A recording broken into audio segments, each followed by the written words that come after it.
Calling all nerds. This is More Than Dice, the podcast where we dive deep into the realms of everything nerdy. Whether you're a nerd culture connoisseur, a tabletop titan, a miniature gaming marveler, or just someone who proudly embraces their inner geek, this is the podcast for you. And now, let's get to the show.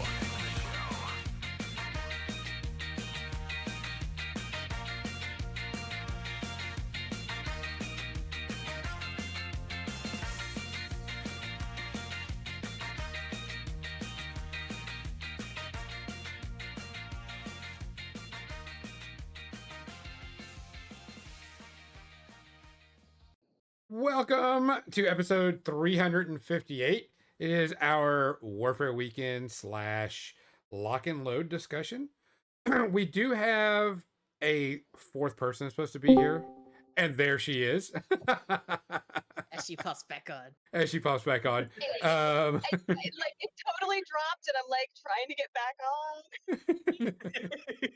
I must have switched cell towers, so hopefully it'll be better now that I'm back. So, guys, this is going to be episode 358, where we have on here two special guests. Of course, Nestor is out on vacation. Party. And so we're going to have our two friends of ours. We know that there's going to be a lot of lock and load and Warfare Weekend stuff coming out that's going to concentrate more on, the aspect of the competitive scene, the competitive nature, the competitive fights, everything to do with that aspect of War Machine. So we decided to bring on two people I know that are super ultra competitive players that are looking to storm the world with their competitive nature and make their own WTC team and claim the title on every tournament they go to. Kathy and Ryan. Ryan and Kathy, say hey. Hello. Kathy is using her phone, so she may be in and out a little bit. But in all honesty, I brought Ryan and Kathy on because they are casual players. They more into the hobby, more into the narrative play, more into that aspect of the game. And so I wanted to get their thoughts on what they thought about the lock and load keynote, the lock and load stuff, you name it, everything that comes around with it. Because I think that's an aspect of War Machine that's not touched on nearly enough. So, with that, before we get started and everything, we do have to give a good shout out to our friends at Turbo Dork. They had a very good PAX event. And then we also have to give a shout out to our good friends at Eldritch Foundry for creating minis. They got a bunch of cool things coming out. So you have to hang out with them and create some stuff. The big kicker that is everybody's ask and everybody's want and everybody needs right now is, Kathy, what are you drinking tonight? I have Mountain Dew because I'm just coming back from a Star Trek convention, and I got to stay awake for the drive home. Okay. Tell me you're a nerd without telling me you're a nerd. Mizzy, what are you drinking tonight? I have some strawberry water because it's delicious and I need to hydrate. Hydrate before you dehydrate. Ryan, what are you drinking tonight? I have some peach tea. I know, very lame. From Tea Dust. I know, very. I'm in my 40s and I'm willing to admit that.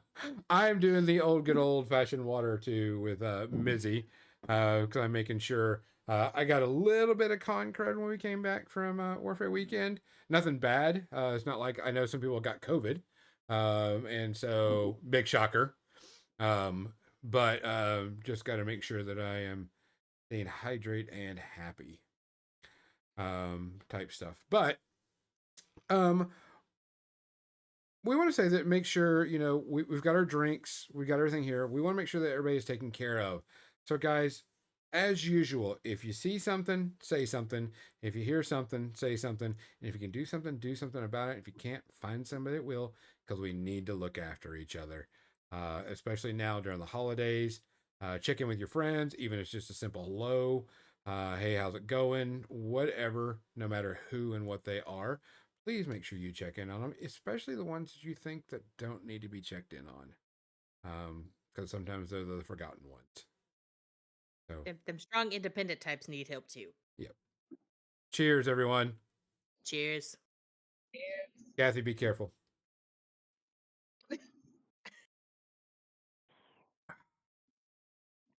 So, gonna ask you to give me a little background of who you are, what you do, why you're in War Machine, etc., etc. And I'll let Kathy go first because if I don't, she'll probably beat me up the next time I see her. So, Kathy, how did you get into War Machine? Why are you into it? And why aren't you an uber competitive player? I got into War Machine. It's been over a decade ago. It's back in Mark II. I was genuinely just looking for a thing to do to get me out of the house once a week because I had young kids and I just kind of needed my like grown up time. So a coworker of mine was a press ganger at the time.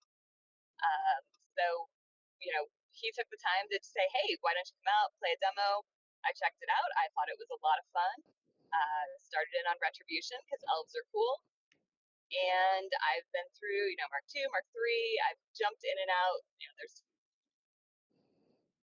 time to play, and there's other times where I'm in the store once a week. So thankfully, we've got a pretty good group here where I live. So we've got 10 to 12 players at the moment playing every Thursday night. So yeah, so I'm not an ultra competitive player because I just like to have fun. And it's just something that's enjoyable to me. And I love the hobby side. I didn't realize I would like it.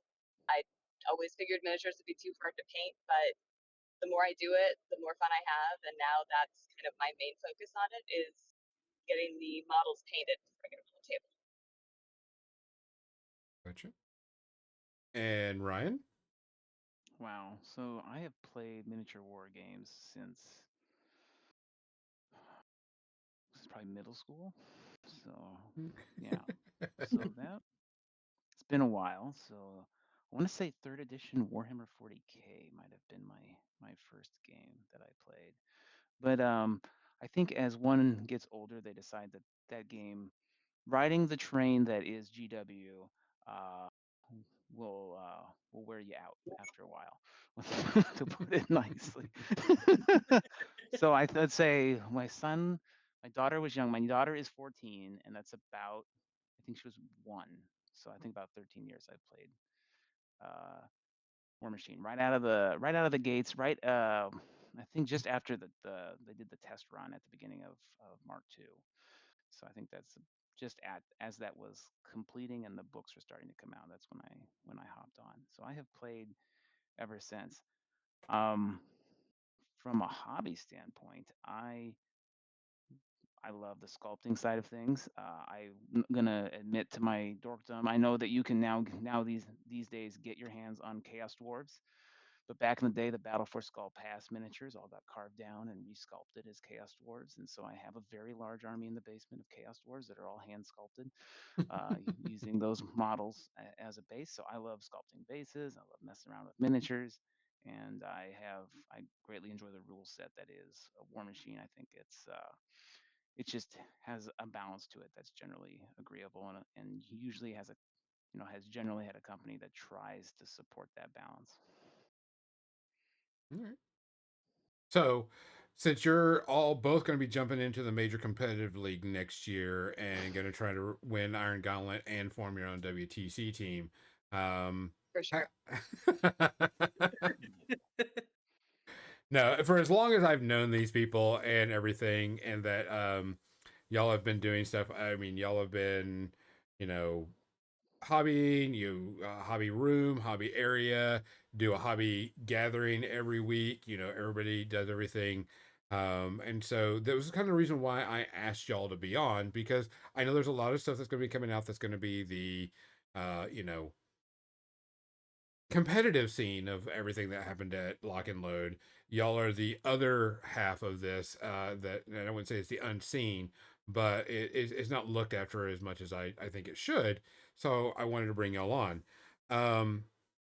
But before we do and get all into the Lock and Load stuff, Kathy, is like the most experienced teacher in the world. Um, she does a lot of classes, she teaches a lot of things, does a lot of cool stuff. And I'm pretty sure she's made over like $2 billion on teaching classes in the last year. So, Kathy, can you talk about your experience in the crafting and teaching classes at Warfare Weekend? That's why you still work for Yeah. the state, right? I'm like, shh, don't talk about all the It's the money I made. benefits. It's the benefits. Yeah, I've had a lot of fun. I enjoyed taking classes at Warfare Weekend, and so when I had an opportunity, I threw out the idea of doing cosplay classes. So I've taught, foam smithing and how to work with Worbla and painting props and things like that, taking kind of the hobby aspect and bringing it into cosplay. Just having a good time. Um, so I've always enjoyed doing that, and I think people have really appreciated having classes like that at Warfare Weekend. It's a great time to pick up some new skills or just improve on the ones you already have. But this year I didn't specifically teach a class, but I ran speed painting shenanigans, which was kind of like Flux, but trying to paint a miniature super fast.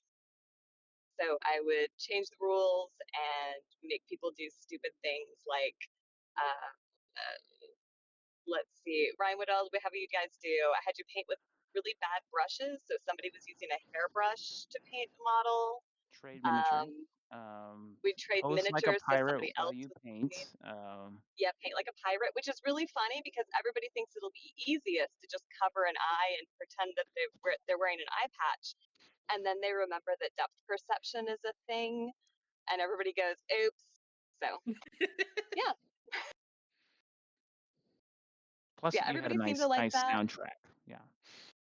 I did have my husband made a custom soundtrack for the event that was full of songs about colors and things that go fast. So I think It- everybody had a good time. We ended up running 2 of them just because of timing and schedules. But yeah, everybody had a great time. yeah, if you've never taken and done a speed painting class or a speed painting event, do it. And because it's a blast because they make you do stupid stuff. Trade miniatures, paint with the paintbrush in your mouth, paint with your non-dominant hand, use anything but a paintbrush to put paint on the model.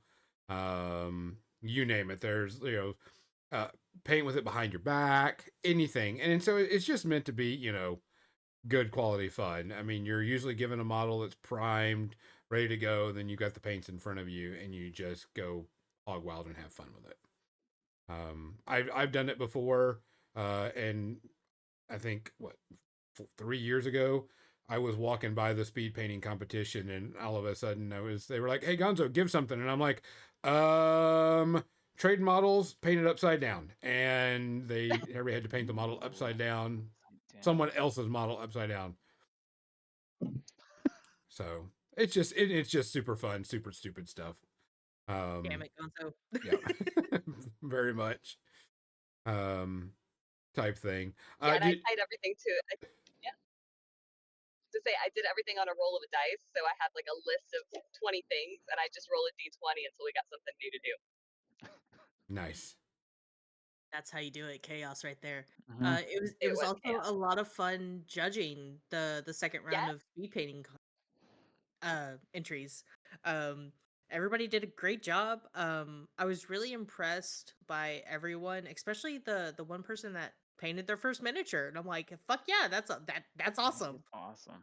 yes. The one you judged, I had one person that was their very first miniature, and the other person it was the second mini they ever painted. So everybody, Man, that's a baptism by fire. I mean, geez.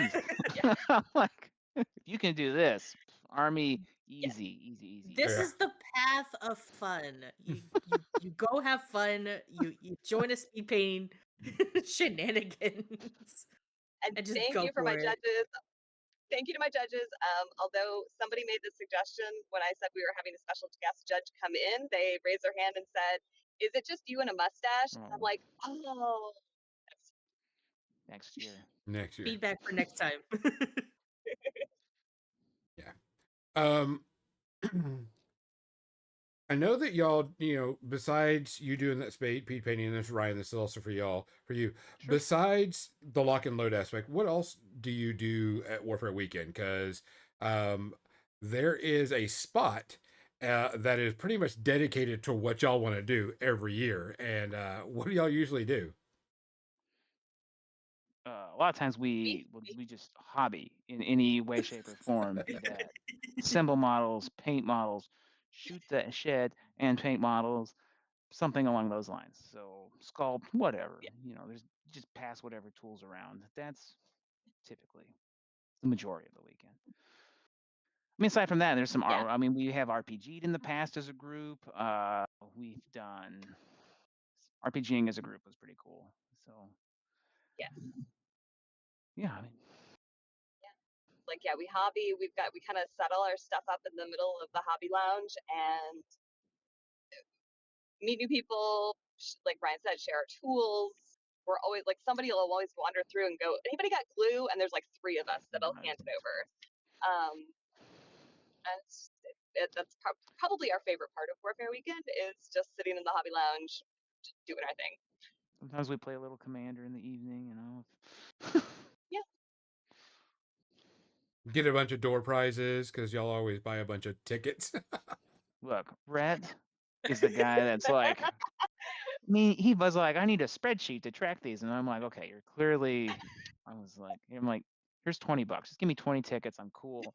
I can track this. I'm not gonna have a spreadsheet. I'm on vacation. Yes, we did have to build a spreadsheet this year in the hobby lounge. Shadow Sword asked a question, and it was with SFG running lock and load within Warfare Weekend, how much non-lock and load stuff was going on? There was a vendor hall. There were RPG games being played. There was Warcrow being played.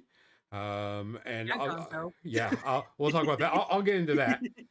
There was also Judgment, upstairs. Age of Sigmar, BattleTech, the vendor hall. Quite a few RPGs were played. Nestor did run a Daggerheart. So that was being done. So there was a lot of other stuff going on. There wasn't just lock and load. There was plenty of other things that were going on It did seem inside. like the Age of Sigmar attendance was maybe better than it seemed like in the past years, and they seemed like they had a good presence over multiple days. But that's The Age of Sigmar. from a outside looking in. Age of Sigmar has a very solid group in St. Louis. So that, helped out a lot because they got a lot of their local players in on that. So, and they had some really good armies. I went over there and started watching some of the games being played. And there was some local players that had some really cool painted armies. There was also some people that came in from out of town. I know Chuck Ellswick played Age of Sigmar this year instead of doing a lot of War Machine. So there was a lot of other things happening. I spent most of my time. I didn't even bring an army, a War Machine army. Didn't want to get into that, and I brought my Warcrow army, my elves. I did demos of Warcrow for people. I actually got like quite a few people into it. They actually left the convention and went to Miniature Market and picked up Warcrow models and armies. I played a game, a 250 point game with Nestor and did elf shenanigans shit. And while Ryan's working on stuff, I'm pulling off sticky tack because our good friend Adam decided he would paint some cool models for me, and therefore Warcrow. These models, let me see if I can get a good picture of. In the game, you have red and green, Blue. red and blue objective markers, and I got these from the narrative event that I played at Adepticon, and so I asked if he would paint those up because I knew that it would take like no time since he's doing it with oil paint. Yeah, I'm sure he oiled it. Yeah. Oh yeah, and so they're pretty much dry now because they've been sitting for a week. But this will make the table really, really pop. This will be really good. And thank you, Adam, for doing that. I asked it just on a whim to see if he would do it, and he was like, "Does it have to be something fancy?" Nope, just make them red and blue. So, but we had quite a few people ask about Warcrow. Quite a few people were really into it, and one of the vendors I am going to be working with, and we were going to be doing a sponsorship thing with them, and we are going to be working on a carrying case for our Warcrow armies. So we Much exciting. yeah, we're really excited to work with these guys. We'll get started on that because I definitely want to show it off at Adepticon because that's pretty much all Mizzy and I are doing after we talk to the guys that are running the Warcrow at Adepticon. We're like, oh, two days of narrative, a 2-day tournament. Oh yeah, we're there. 4 I days. may or may not have decided that I needed a second army to bring with me for 2 events. So I'm going to play the Scions for one, for either the narrative or the tournament, and then I'm going to use my Northern Tribes for the other one. So more models to paint.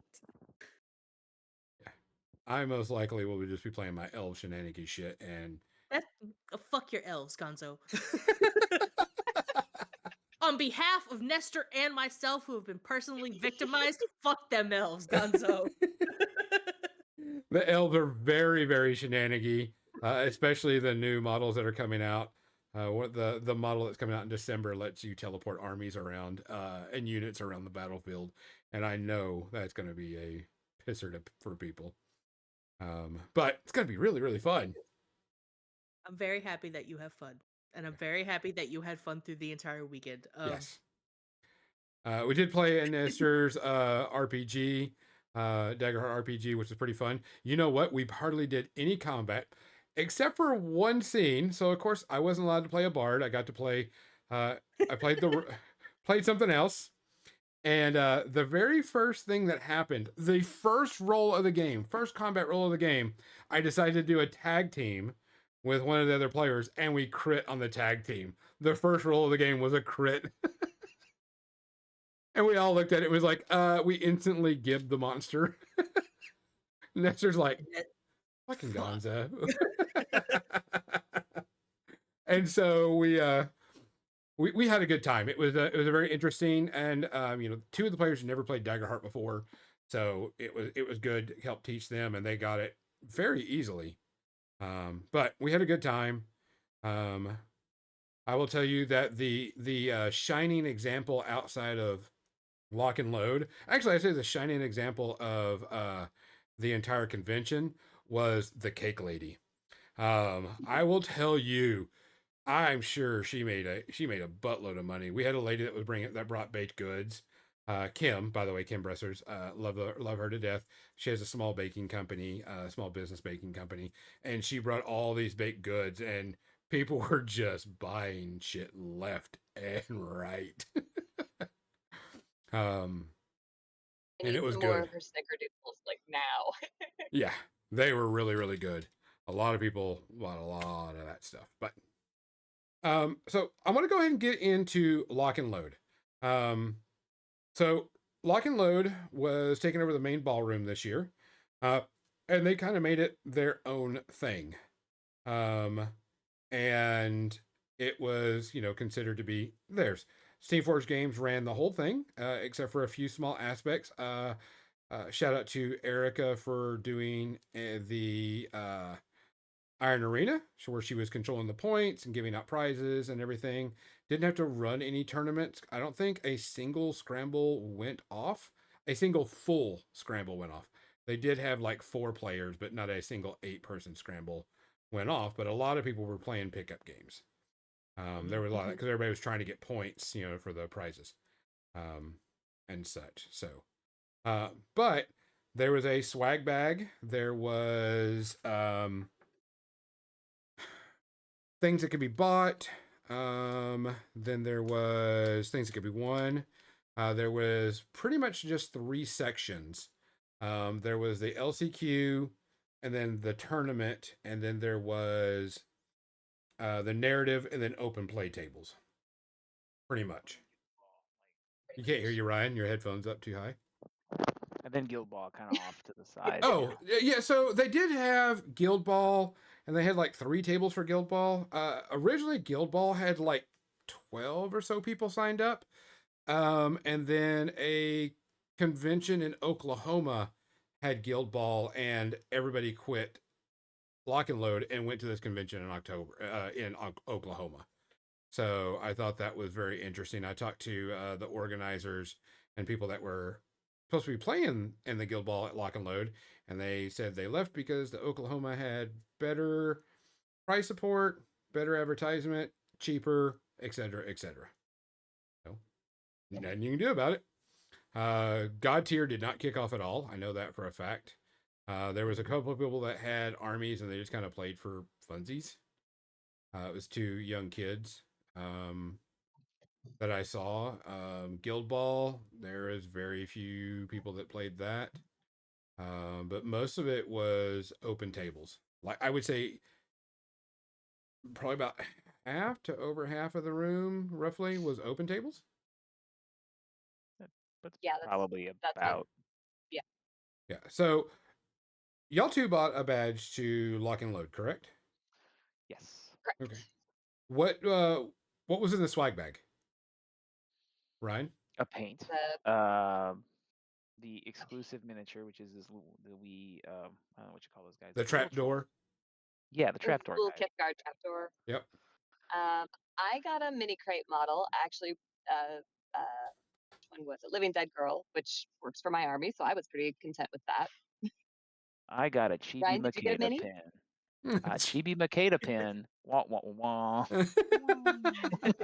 You didn't get a miniature at all? No, just the chibi guy. I know, or no, just the troll. So that's all I got. Yeah, and then I got the Chibi Makeda pin, and I was like, oh man. Yeah, I think did y'all get stickers? Oh yes, I and think some there were stickers. stickers. Oh, and tattoos. I forgot to put my tattoo on. Oh. Yeah. Yeah, because there was supposed to be a poster, which was the Kithgard poster. Oh yeah. Good Tattoos, luck keeping that stickers. from getting destroyed. So. Yeah. Kithgard, stickers, tattoo, paint bottle, miniature, and then another miniature. Did you get two Baron of Dice? Dice? Oh yes, Yeah, there yes. were 2 Baron of Dice, those were two nice little dice. blocks of Yeah. it. And I, if you I, They were if you played in 4 games, you could get, while supplies last, you could get like a thing out of the Iron Arena. yeah. Them. Yeah, the Iron Arena had some decent stuff. We'll get to that because I want to talk about that. Then what else? I know that there was an issue that came up, and I know Warfare Weekend had to talk to some people because there was about 20 or so people that were planning on coming Saturday only and had booked rooms on Saturday only and all this other stuff, but had to cancel and not come because the keynote got moved to Friday night. And I know, Kathy, that you had that something came up with that.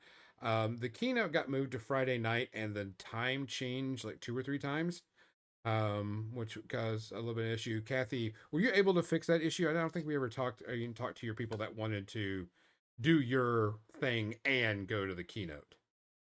right, because I had scheduled the speed painting for 8 p.m. on Friday because there was the keynote was the next night. It's a good like evening activity. Um, so I was able to message I had about, I don't know, I think at that time I had like 8 people signed up. And I messaged them and was like, well, we can either do it before the keynote at like 3, or we can do it after the keynote, but that's really late.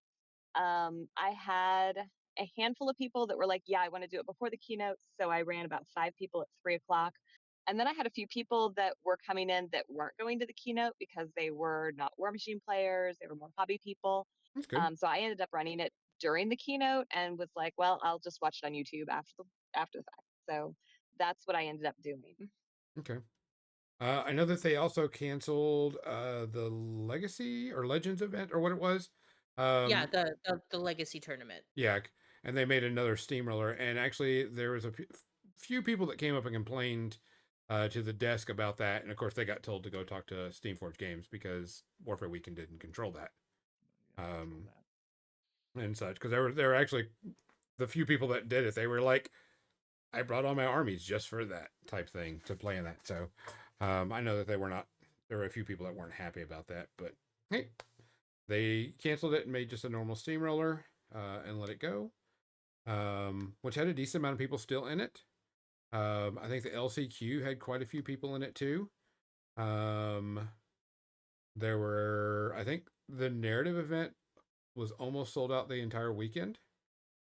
Um, and then there was always people playing just pickup games because they just wanted to roll dice and make pew pew noises, type thing. So, It's kind of the style of this group. Yeah. Fair. so, Ryan, I know that you played in the narrative event. Yeah, I've Did you play played it in once the or last. twice?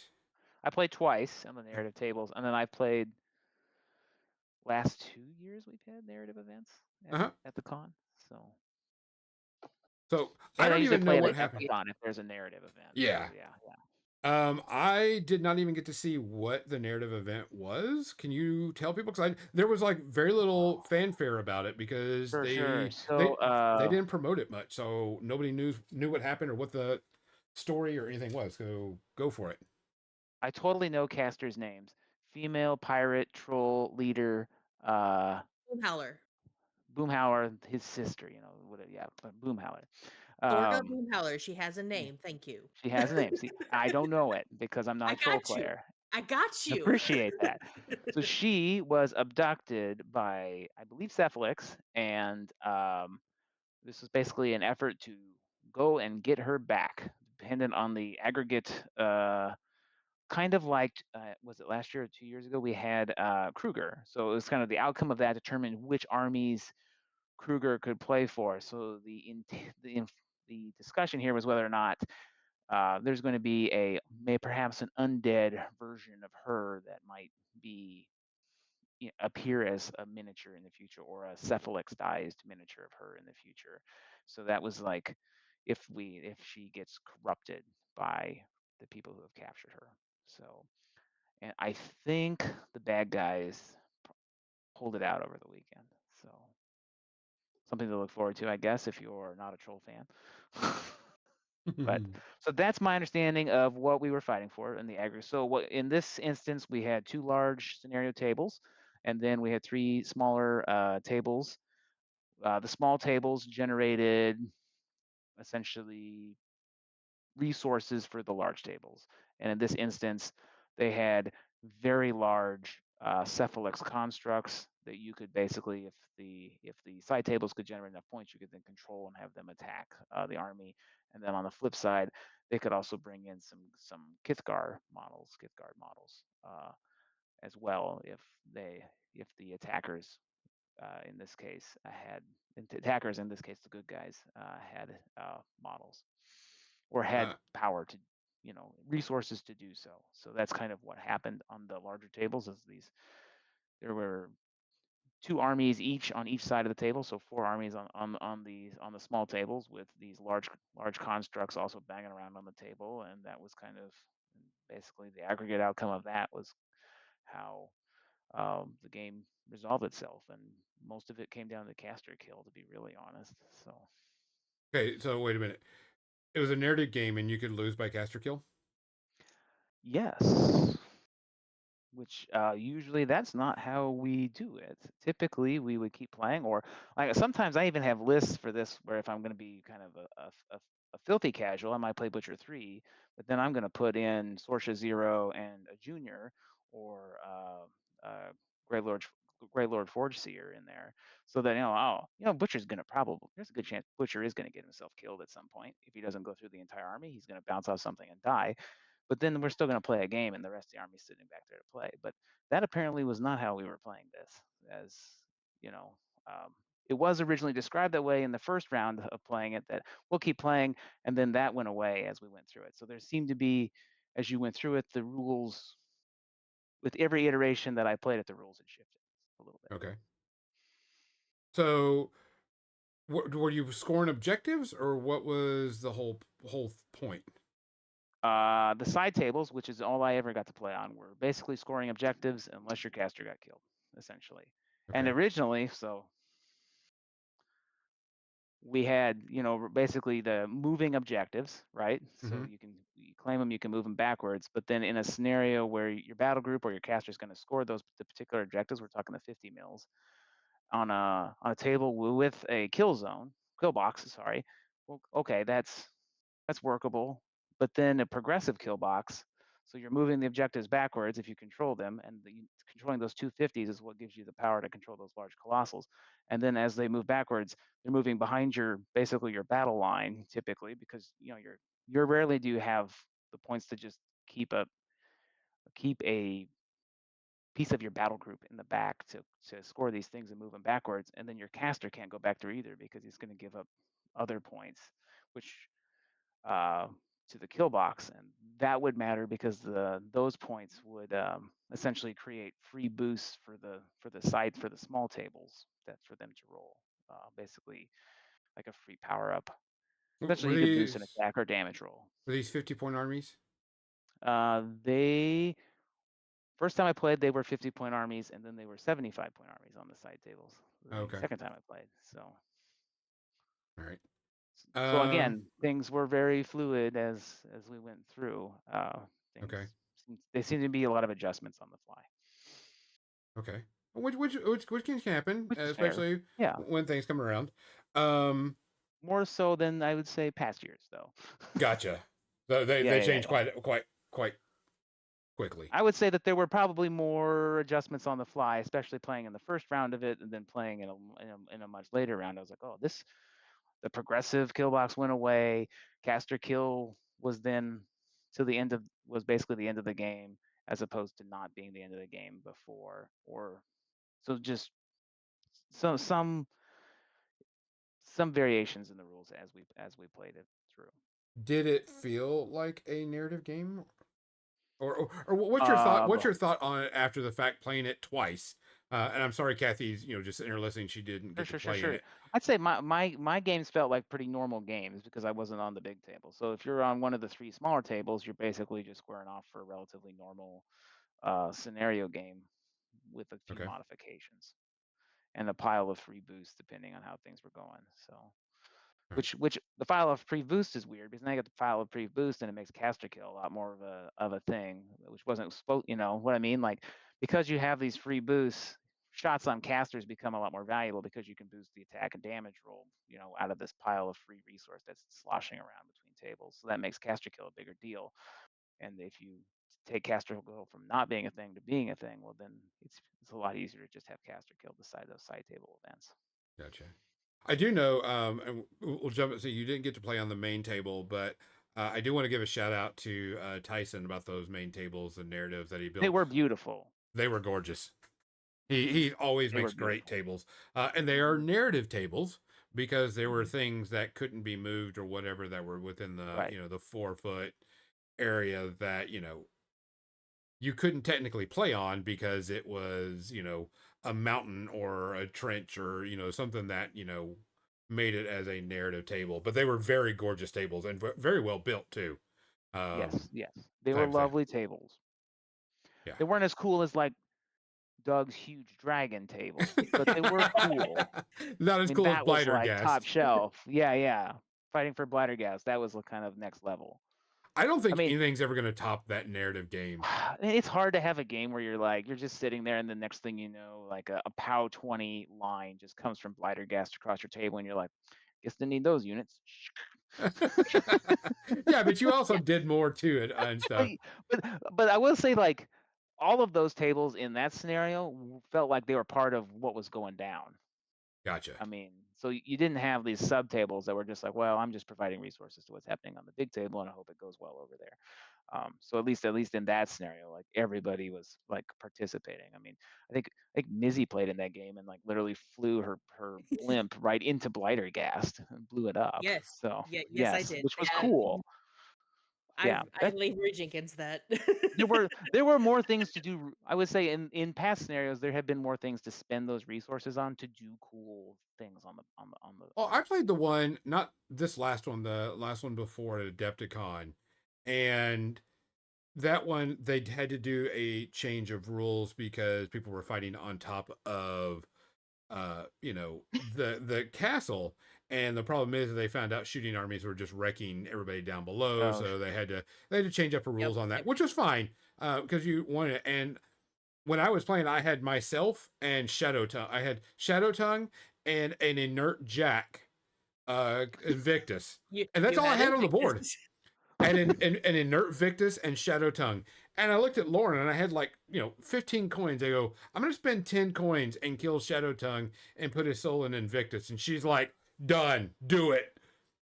And I was like, that to me is a narrative table. So I ripped out Shadow Tongue's heart, threw it in Invictus. Invictus became an autonomous jack, would generate D3 plus one, focus a turn and just go at it. And, was him. And to me, that's a narrative table. You play, because when I buy a ticket and I go to a tournament, I know I could be out by round two because I could be out running. If I buy a ticket and I go to a narrative event, I expect to be playing for almost 4 hours. I think there was yeah, you should be always playing. Yeah. I think there was one game where at least on one of the side tables that I was at, where the player was killed on turn 2 and they just packed up and left. Ooh. Turn Yeah. So 2? yeah. It was Ouch. assassination. It was an Again. assassination on turn 2. I saw that one. And I was like, this is why we don't usually do caster kill is GG. Like you build that into your list. Like, if my caster dies, what am I gonna do? Or if your caster dies, the narrative still plays out in some form. You still continue to play. Yeah. Right. So do I put Jack there was Marshals usually a in way my to bring 'em list? Do I back. play a junior? Yeah. Or sometimes there's a mechanic to bring them back for a certain number of whatever resource you're generating on the table. So Yeah, or something to. But that one was definitely assassinated on the top or bottom of 2, and it just packed up and it was over. And I was like, oh, okay.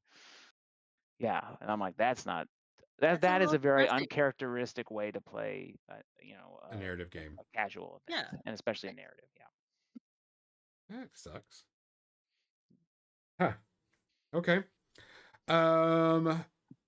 Let's see what else. Let's go ahead and let's get into the meat and potatoes. The keynote happened. I know eventually. Kathy. Yeah, eventually. Very obligatory delays. Yeah, and it actually came in. And I know Kathy didn't get to watch it live. She watched it on YouTube and everything. So I want to kind of break down things. We had the preview for Kithgard, and they actually had the models at the show. Yes. What do we think about the models of Kithgard? I think they look good. Yep. I'm not troll player, so I'll let the troll players. Mizzy, you're a troll player. Trolls are my nemesis. As a troll player, I want those models. Yeah, they are very cool looking models. Yeah. Yes, I'm sure troll players are gonna love them. Let's put it that way. It's Yes. not my bag, but that's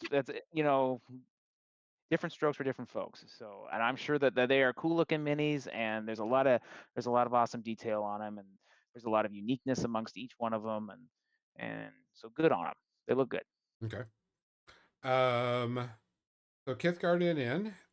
They did talk about the changes coming to in the January update. They the big one, which they were nervous and kind of worried about, was the loss of the spell rack. Now I play tournament and I play casual, and I also want to build communities. So I'm gonna give my opinion after I hear from you. So Kathy, what do you think about the removal of the spell rack? I'm a little torn on it. I see there's certain spells everybody takes every time, no matter what caster they're bringing, that are sometimes a little overpowered. To me, if you're going to have that spell rack, it should if it was just kind of the utilitarian, almost like command cards, where they were not things that'll do massive damage, but they're instead like just a way to maybe give somebody eyeless sight or give somebody just a little extra buff, but without it being really, really overpowered. Because I like having the ability to take a caster and have some of the resources that are the same, but I can also see what they're doing. Where like I said, everybody brings the same spells, so and a lot of times they'll take one caster with that one spell, so that it'll get more casters on the table. So Yeah. like I said, I kind of see both sides. I'll figure it out one way or the other.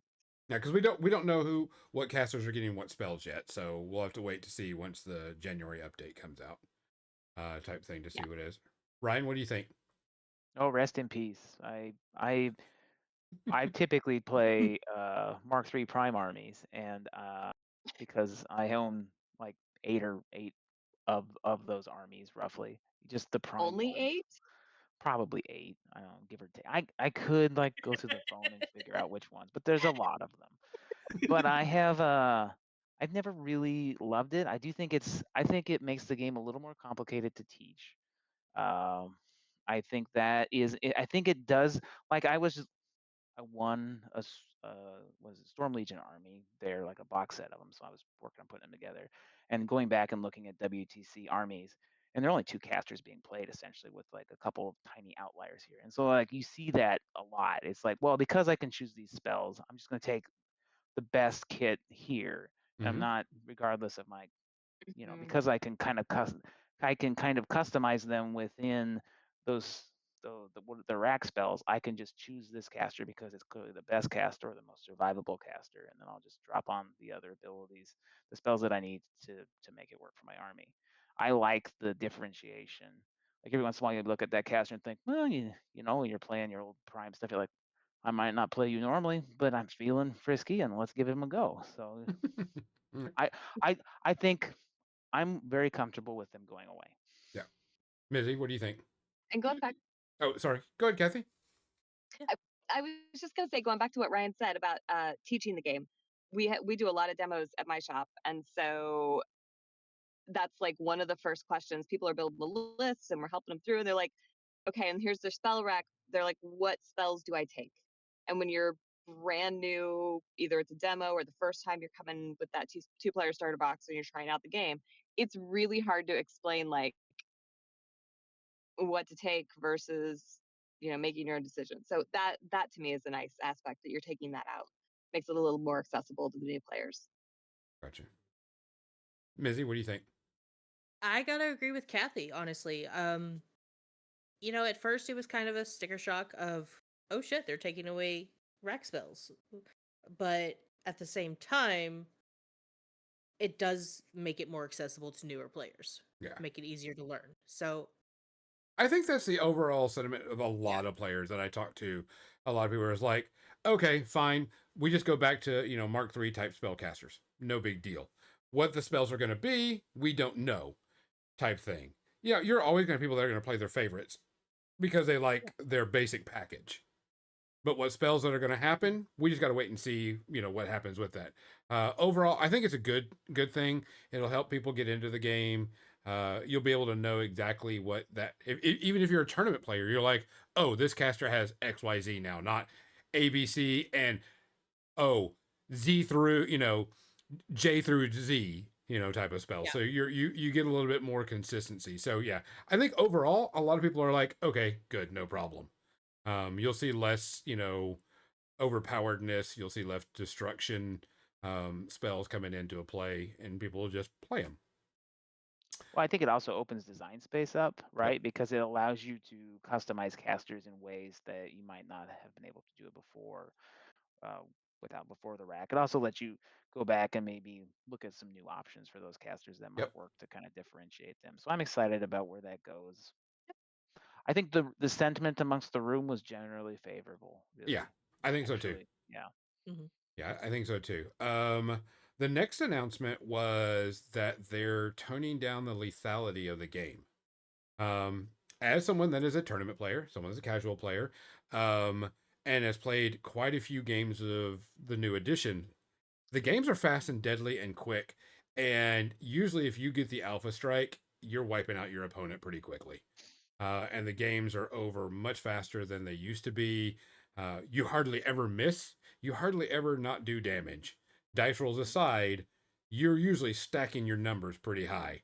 I mean, getting, POW 27, MAT 10 to 12, whatever. And they said they're going to tone down the lethality and tone down range of things quite a bit.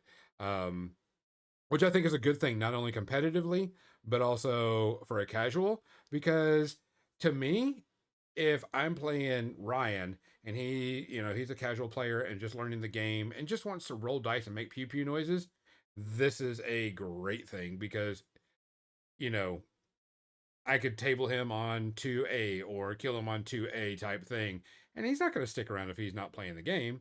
But if he feels like he can get him back, it's a different thing. So, what do y'all think about that comment? Kathy, what do you think? Yeah, I think that's definitely something that will help with the casual players, because I mean the threat range is so high on some of these things that you're afraid to get out into the table, um, whereas always used to come down to just big scrums in the middle of the table. Um, so yeah, I think decreasing some of these stats, shortening the range on some things, I think that will help overall. Gotcha. Ryan, what do you think? I think it's good. I mean, in general, I just yeah, I mean, as a person who plays a lot of old Kador, I'm rolling these Armor 20 heavies out there, and they just they do not hold board space like they used to, for sure. I mean, they are cheap, which is part of how we're playing them, but they do not hold board space like they used to. It is definitely creates a very cat and mouse type game where you are kind of setting up and putting pressure on flags. It's harder to enter a zone and have any kind of expectation of survival currently. So I think it would be good to have defense matter again. uh, it doesn't seem like, I mean, with the rise of Mat 7 and 8 base heavies, it just seems like, or it doesn't come into play as much as it used to. Things don't miss much, it seems like.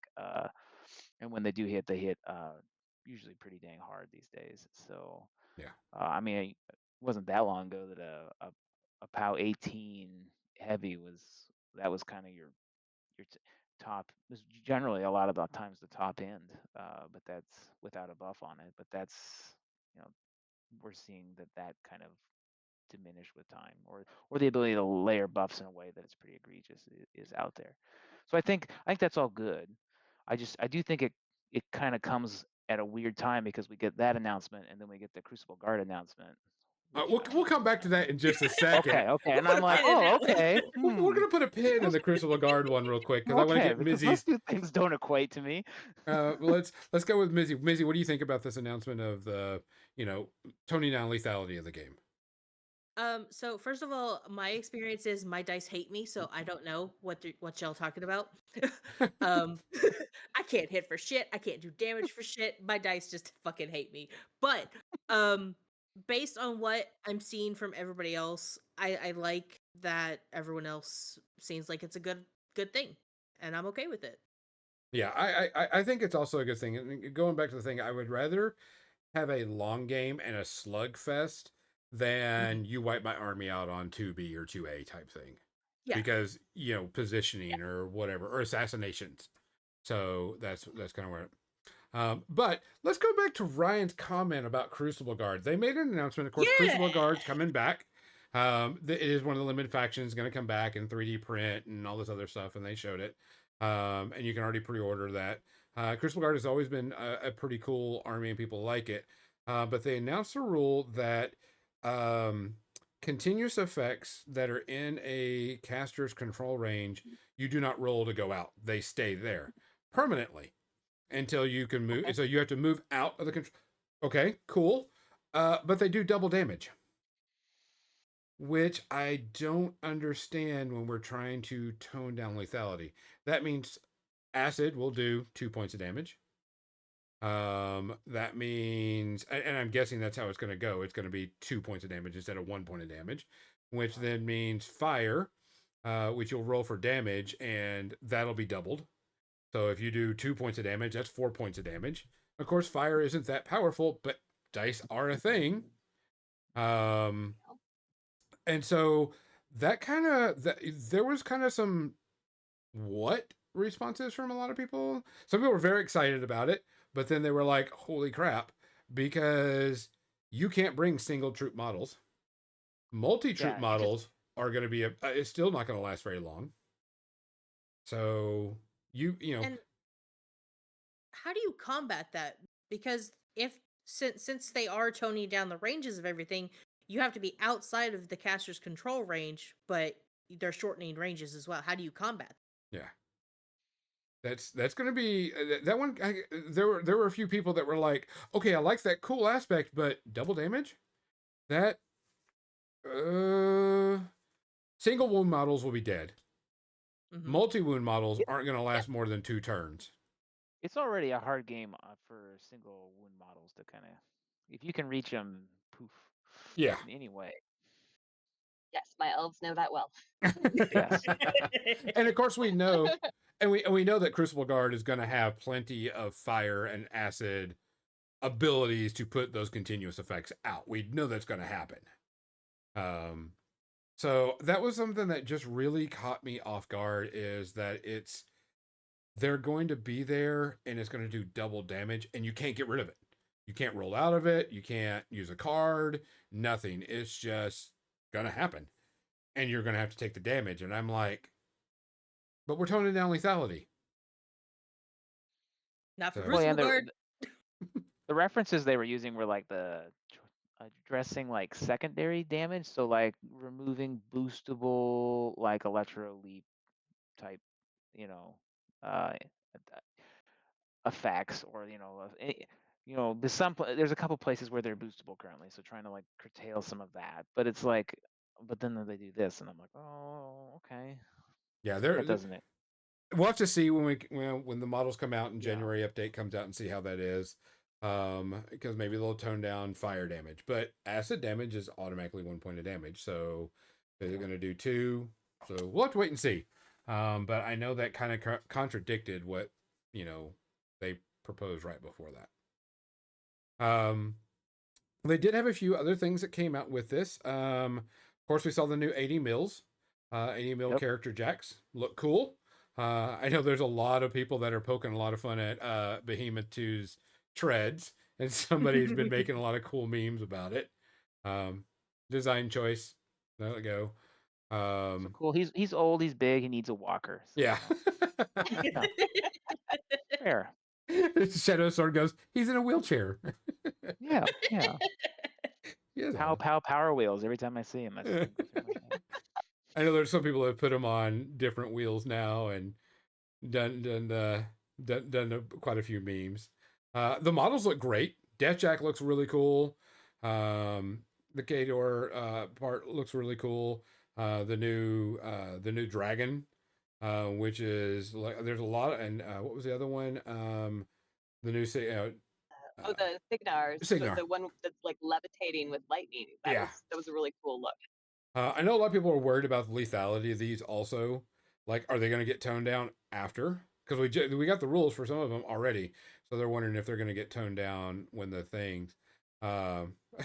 Shadow Sword goes, or the Orgoth one is Trogdor. Trogdor. Well, they did hint at Dusks too. At the it was like, I was sad there wasn't a Dusk one because I'm a Dusk player, but if it's who I think it's gonna be, that'll be fun. They mentioned 2 swords and fire, so you can let that run around in your head. So And probably Envy. yeah, probably. So I mean, for the most part, the models look great. I know some people are kind of concerned about the power curve of them, especially the downturn. So we'll see. And then I'm kind of curious to see what they do to Colossals. Like, are they going to make Colossals irrelevant because they're potentially better than a Colossal in some ways? Like, then it creates balance because they're coming in, probably 6 to 8 points under a Colossal. So it's like, I wouldn't be surprised if Colossal's going to drift out of the meta in the coming year and you see a lot of 80 mils instead. Or 80 mils and a bunch of 50 mils type things. Yeah. Because you could get another, footprint in there. Yeah. They did hack up other announcements. They are partnered up with Frontline Game for Matt, Deep Cut Studios for Matt, Goblin Hobbies for transfers, the nail transfer stuff.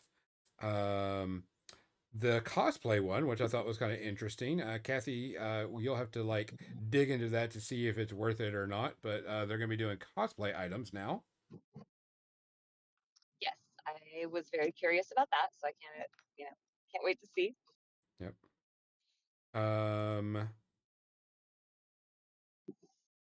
Can't remember. Of course, there's going to be new stuff from other people, more terrain, other stuff coming out, more widgets, of course. Did I miss anything else out of that besides the big shocker at the very end? Well, they I announced the next desk cadre. Yep. Yep. That new faction. Is that the other half of your faction, or is that a Right. cadre? The other half of the faction, yeah. Okay, yeah. House. I can't remember the name. Starts with the name. I can't remember either. It's been a long weekend. Subterranean vampire elves with bats. Yeah. Oh, they're on bats because They're on bats. we had a whole Dr. Seuss conversation after the keynote. Yes, They did bats mention on cats on rats on if they get back to the RPG, they would like to go back to the old system, the D6 based system. Yeah, the 2D6. I did talk to them about that. And nothing going crazy, but I told them that I'm very interested in if they go back to the 2D6 system because I think that would be it fits better for War Machine. Because 5e is kind of, overdone it and everybody's like, 5e, it's just a rehash, but you want to give something new and interesting with your own stuff. And it makes it a whole lot easier from a design point anyway. Right. To have that clean ownership issue too, and not having to Yeah. deal with the licensing associated with 5e, or what the future of that licensing looks like is probably just in their best interest. Plus, I play that system. It took just a skosh to get used to it, but we still actively play with the old 2D6 system, and it plays very similar to how you play a War Machine game. Yeah. Yeah, it was very easy. Shadow Sword agrees also on this. There was a Q&A. They did not show the Q&A. So there's a bunch of different questions. There was a skirting around a lot of topics, like are certain armies complete and done? They says, well, at this point in time, yes, they are, but but you never know. Somebody did ask about lock and load next year. They said they were going to be looking at something in a couple of weeks. So no confirmation of when and where lock and load is next year. So no clue. Other Q&A stuff. There was some people that were just nobody asked about Warcaster, which I thought was funny. We thought about it. Yeah. But we already knew the answer, so it was like, well, there's no point in asking. Yeah, I guess the Q&A they did after that with somebody else, they said the Warcaster was going to be another 3, maybe 4 years away, I think is what it was. That's what we figured. I mean, as a group that still plays Warcaster with War Budgies on occasion at conventions. Yeah. It's a good game. It's got a unique perspective. It needs maybe a little tuning under the hood, but otherwise it's got a unique perspective. I mean, this is where the unit movement comes from Warcaster. Yeah. So. I do know that I talked to War Budgie this last week, and I believe he's still doing a narrative thing at Adepticon next year. Sweet. I'll bring him. Yes. Let's play. Yes. Yeah, last I heard, he's working on that. Because he says he's got his loyal fan base that love it when he does that. So he's although he is doing a bunch of new narrative stuff for Warcrow, by the way. I don't know if you've seen. He created a full 3D map of the Lindworm map and everything going on. So it looks really, really cool. And he's like super, super excited about it. So get ready for some cool narrative Warcrow stuff from him. There wasn't like this is out now. Oh yeah, they got the book, which is already. It's nice. It's nice to have a book. It's nice to have a concentrated place with lore in it. I wish we had a nice session on the lore, the current kind of bringing people up to date in the world. Yep. I don't know why we didn't record that and put that online, because I think that would scratch an itch that is out there for us who are interested in the story a bit. I do know that some people Henchhold happened and then shrug. So yeah, I know that some people were bitching. It's like, so the new rule book is obsolete already. Yeah, it is. Because there's already stuff in there. Yeah, they were like, it's already done. It's already obsolete. I'm like, yeah. But that's what you get when you buy a rule book on a living game. What I want to know is how much of the rule book is rule book and lore. Good question. Let's do a quick gander here. Somebody else should vamp while I get you that. Okay, well, you get that answer. Because it won't be like super fast. Let's see what else. There wasn't a lot Q&A that was pertinent to big things. There was a lot of skirting around topics. Yes, but no. No, but yes type thing. Which is okay because that's what happens when you do a Q&A. I know the big thing that everybody was really happy for is Menoth is back. Menoth is going to be back. We'll see previews of it at Adepticon. And big shocker.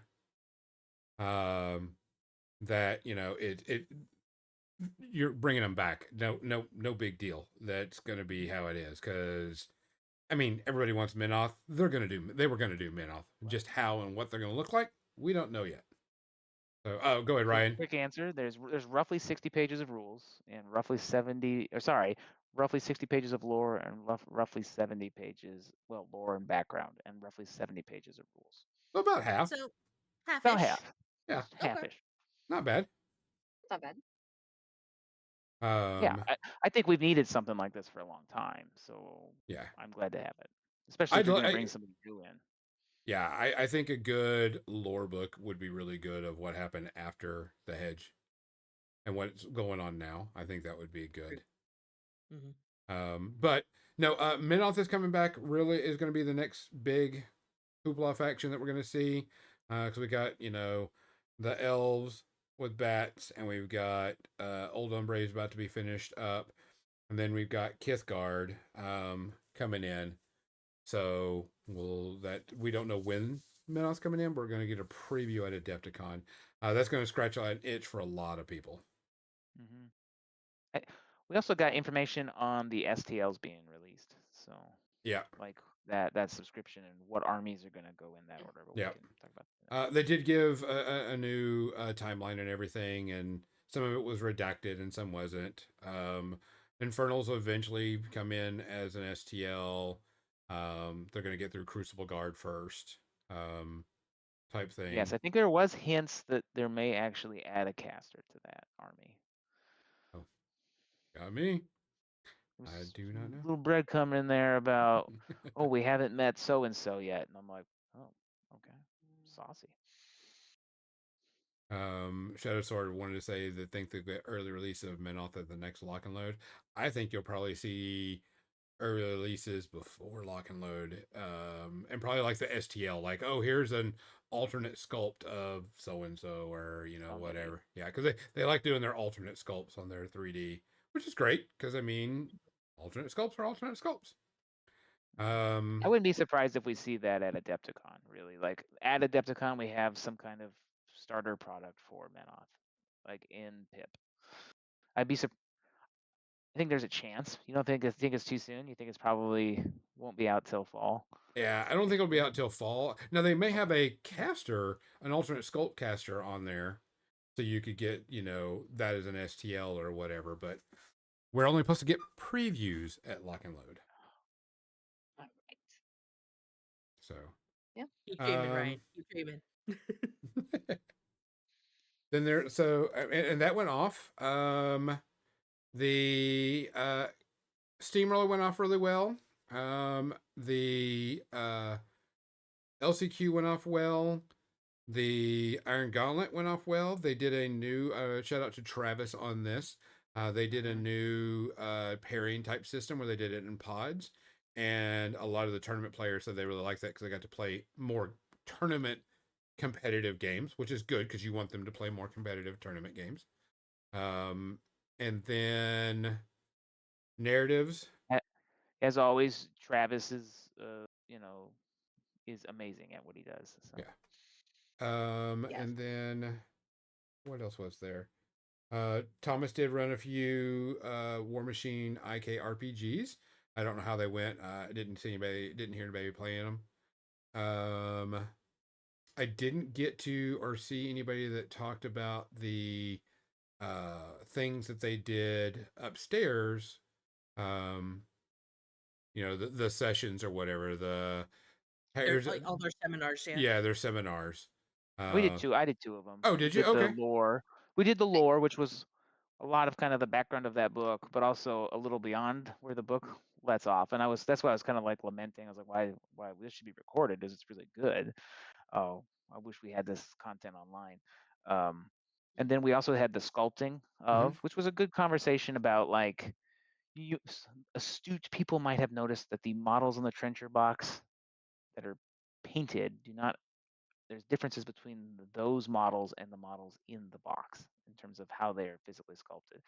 Because talking about the how it is easier than ever to paint an army. So why would we make them overly complex and difficult to paint? So talking about trying to tone some of that detail down to make it faster to paint a whole army out in ways that kind of simplify, or having detail in places that nobody's going to see. Yeah, we So have done trying that to for the barnacles on Troll Bloods, on the Brine Bloods. Holy crap. so I would say that like I feel like I found another Steamforge. barnacle. Yeah. Steamforge has that mindset now, and they didn't maybe. I don't think PP did, and so I think this is the first box set or the first army where we like where you can see like, hey, in these models, this is what we're trying to do. We haven't had a chance to do that in the past, but is it the lead time between the switch over and when you actually get to do the thing? There's such a lag between they're planning decisions so far ahead of where we are now for production. So, but the models had already gone out to the painter, so that's why the models appear as they do.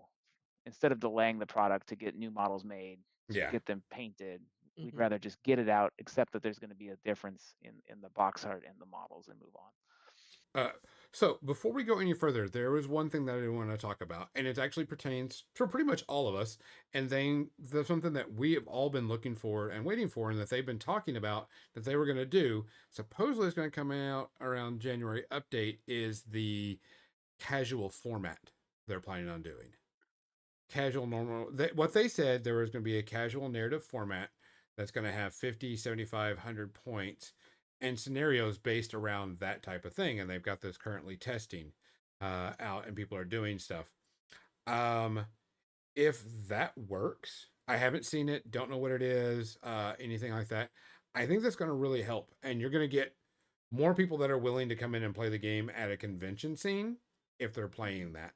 I really hope that this does really, really. I think that while a lot of people see War Machine as a competitive game, we need to have people see it as a casual, fun beer and pretzel game also, because you will get more people in, and they can go, let your narrative casual players play here, let your competitive players play here. They both enjoy the hobby and they both enjoy whatever, but you need to get that itch. I think that's an itch and a group of people that is very much not brought into the game that should be, and I'm hoping this does this. So I don't know what your thoughts are. Kathy, what did you think when you heard this? Yeah, I was really excited. Our like I said, we've got a good sized group plays regularly at our game store. We have a couple of people that have helped run events. I've run tournaments and things like that. So we have our own kind of active casual play, but it'll be nice to have something kind of standardized across the board that any area could pick up, any store could just start off and play with. And also at the tournament setting or at the convention setting, when I first came in and started going to Warfare Weekend way back when, it was always the fun, kind of unusual games that we would play, like uh, oh, what was the Colossal Senior Pro Wrestling Tour? and Yeah, Senior Pro Colossal Tour. Wrestling, Yeah. like things that weren't the Steamroller with a regular game that twist. we could play at school. Yeah, Yes. Steamroller Roller with a with a Twist, twist. any of those that, because I can come, I can play a steamroller game with my friends in the shop any day of the week. Um, but getting to play with other people and get to play other formats was always something that I looked forward to at a convention. So that was one thing I felt was really lacking this year. That I was kind of like, oh, there's nothing like. There was a narrative um, that unfortunately I ended up giving my ticket to somebody else because I wasn't able to play. But yeah, that was something. And so hopefully, if they bring in that casual aspect back to the conventions, that would be wonderful. Yeah, and there was quite a few people said that there wasn't enough events to play, we were talking about the casual thing, but this came up um, quite often that there was not enough events, enough. What's the word I'm looking for? Enough um, Non-tournament structured, style. non-tournament style or structured play that was not competitive. Because there was like I remember doing the steamroller with a twist. I mean that was always good and fun. There was the escalation one that we did not too long ago Mm, that people really yeah. liked. There was a Two-headed mangled metal giant. two-headed giant. They they did a team. They did a team tournament. Which was pretty much all the competitive players from the Iron Gauntlet and a few others. And then there was a steamroller, and then the LCQ, and then the narrative. So there was like three competitive one, and then the narrative. I know a lot of people like all the little fun, silly stuff like Steamroller the Twist, Old Man League, all Or that. or having a large train run through your battlefield, and you're trying Yeah. to figure out how to manage this train, smashing into models, guys Yeah. hopping on the train. I, Yeah. I think that's missed a lot at conventions because there were people that said that there wasn't enough to do, and I never want to hear that at a convention that there wasn't enough to do and play. And so hopefully, maybe Adepticon's gonna be their next event that they're gonna do. Maybe they'll have a lot more, you know, fun. And I put that in quotes because some people, competitive people think the competitive games are fun, but less serious events. I'd like to see like a steamroller with a twist or yeah, because I know that was always fun when people were playing it. But yeah, a lot of people said that there wasn't enough structured gameplay at the event because there was only really think about it, two narratives a day, LCQ, steamroller, team tournament, 5 events Yep. I'm total. looking forward to it on our end. Like I don't have a game store that really stocks the product anywhere near me. We don't really have what we would call a meta. Went from being an incredible meta 5, 6, 7, 8 years ago to being a meta that doesn't exist anymore. Oh yeah, Um, that's very common. I mean, we're the home of Muse on Minis was just 30 minutes to the east of me, so where they used to meet years ago. But so we don't have that. So a lot of it's just guys in houses spread out and trying to get together. So having like a narrative that we can kind of negotiate online and do something like that with that creates an interesting possibility for us. Or we have some other people who I really only play at cons. I like to play quite a few times when I'm there because it's the only time I get to play like 2, 3 times a year. But like we got guys who haven't played in years that I blow the dust off my models if I had a chance. So this is a way to like, hey, low pressure, let's play something like this. I I I play a fair bit of Commander, the Magic Commander format, and it's like I think there's ways to play this game by having a social contract, and like trying to figure out how to negotiate. We're not going to do this or that in this game, but we're going to try to develop a scenario or gameplay that kind of allows for a more casual, laid back game. Then I'm cool with that.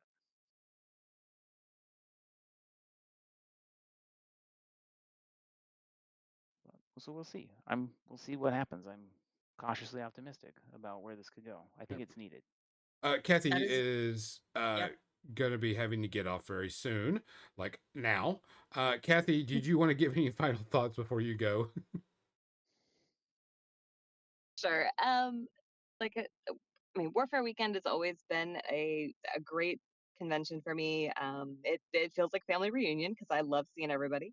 Um, like I said, Lock and Load felt a little light. I did get to go to the other seminar they had, which was the P3 paints. Oh, Was only able to stay through part of it. I had something come up and I had to walk out, leave the room. But I had really expected it to be kind of a hands-on because it was listed as being in the lobby area. Um, so I was looking forward to like maybe getting to test out the paints a little bit more. And so I was surprised that wasn't what they were talking about. They were more just talking in general hobbying.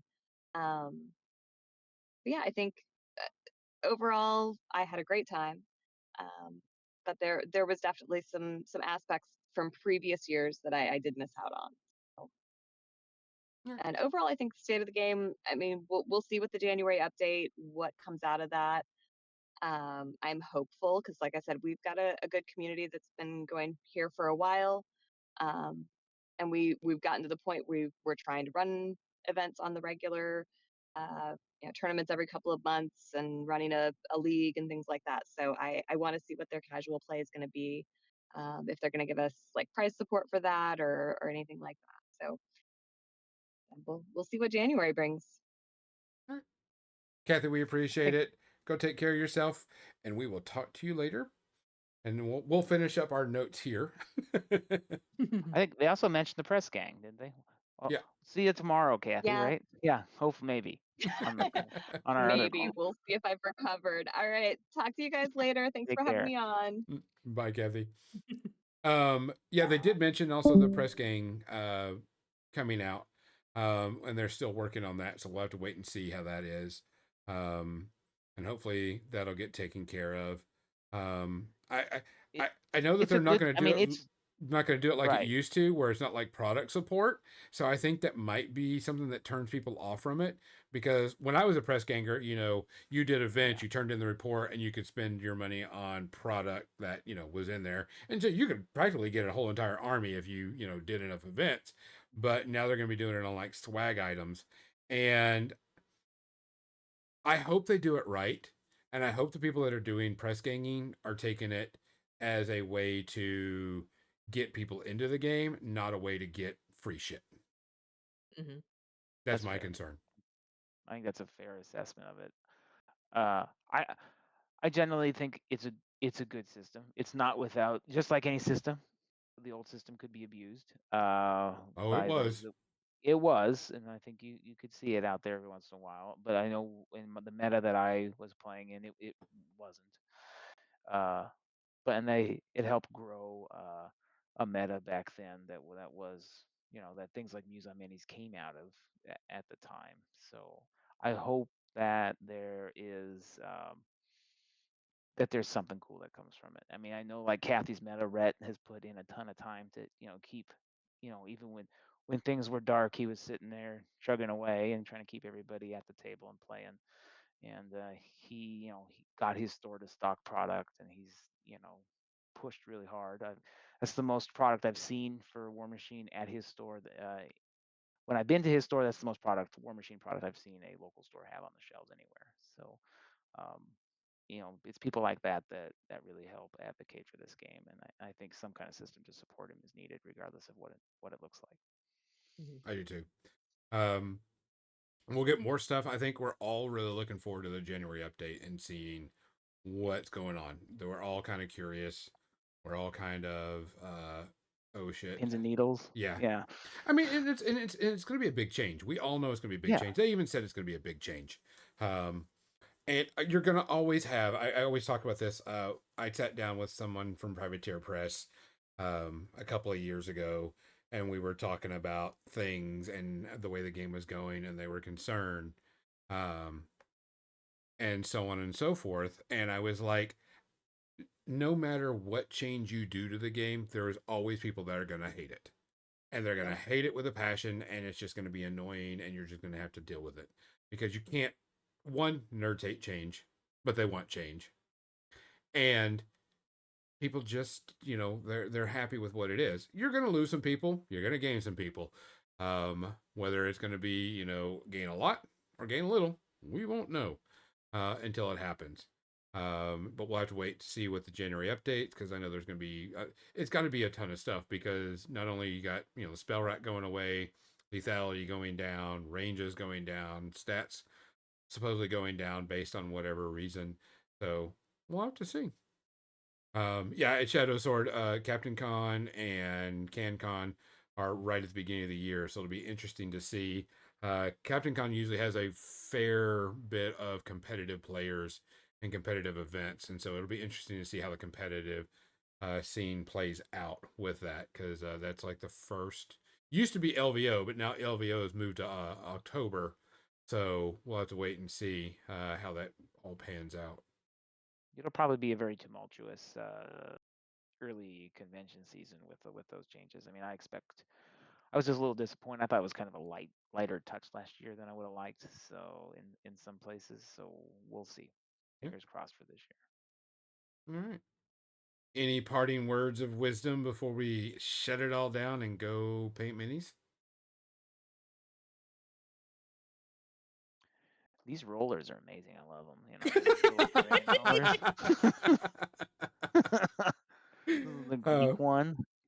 Yeah, Oh, so but guys, just to let you know, if you haven't seen it, we're gonna do some non-War Machine related talk real quick. We have more Daggerheart coming up. I did do our session zeros with the Band of Badger guys from the UK, and if you haven't listened to it, Mizzy was cracking up the entire time. These guys are great to listen to. Cackling. Absolute cackling. They were a lot of fun. Loved it. I can't wait to see what's going to happen. Of course, there's going to be holidays coming up. So there's that next month. The 13th will be the Band of Badgers one shot of an online RPG, and it's going to be the Bloodleaf Woods. We have posted the story. If you haven't read it, please read it. It is gross and disgusting. I have already started on the next one shot. We have actually one opening. If anybody is interested, if you want to jump in on that, it'll be a 2 session, session 0, and a one shot. And all these stories that are the one shots will be prequels to a full campaign that I will be running in this world. Then the 20th of December will be back to our Veil of the Lost. And then that is pretty much it for the end of the year. And in January, we'll pick up Veil of the Lost and Rebirth of Souls again in there. And we'll have January, February will be another one shot of Daggerheart, which, big shocker in Daggerheart, we got a new book coming out, Hope and Faith, which is going to be bringing out 100 new magic items, a bunch of new campaign frames, all the new classes, a bunch of cool stuff. And I thought the biggest oh shit moment was the Penny Arcade guys. Their Acquisition Incorporated has ditched 5th edition D&D and are now jumping on the Daggerheart bandwagon.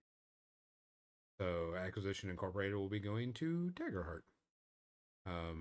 Not a lot of people played that, but it is very well known and very well respected title.